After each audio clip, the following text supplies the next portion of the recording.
We've already talked about the commutative property, the associative property, and the identity property using a foldable that looked something like this. Now you should have a blank page in your notebook, a blank lined sheet of paper in your notebook. I forgot my lined paper, so I'm using a blank page of paper, but you should have a blank lined sheet of paper right after that in your notebook where you're going to put these last two properties. So the first property that I want you to write down is the distributive property.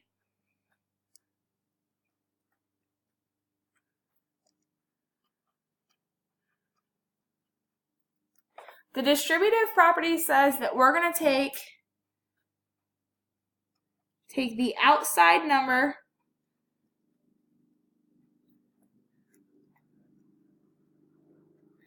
and multiply it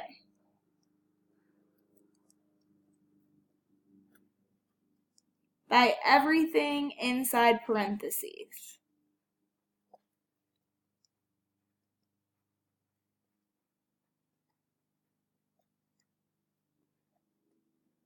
In the past, this one's been the hardest one for students to completely understand, and we'll do more work in class, but I want you to have a couple examples in your notes. So the distributive property looks something like this. We have something like 2, and then inside parentheses, x plus 5 equals. And what happens is we take the outside number and we multiply it by everything on the inside of parentheses. So 2 times x is 2x, and we bring the plus sign over, and 2 times 5 is 10. So 2 times the quantity x plus 5, that's how I read the parentheses, the quantity of, equals 2x plus 10. So I'm going to show you another example. I'll show you an example here using numbers. If I did 3 times the quantity, 4 plus 10, that's the same thing, or that equals, take the outside number and multiply it by everything on the inside. 3 times 4, and then I bring my plus sign over, 3 times 10.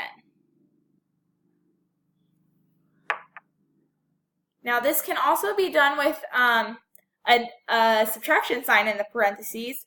We could have something like 5 times w minus 12 equals, and we have to use the distributive property. We take the outside number and multiply it by everything on the inside. 5 times w is 5w, and then we bring our subtraction sign over, and 5 times 12 is 60. So 5 times the quantity w minus 12 is equal to 5w minus 60. I'm going to do one more example so you have a couple in your notes. We've got, let's do 9 times 3 plus 1, and that equals, again, I'm going to take my outside number 9 and multiply it by everything on the inside of parentheses. So 9 times 3 is 27. Oh, and I meant to make this a subtraction symbol. I'm sorry. This should be a subtraction. 3 minus 1.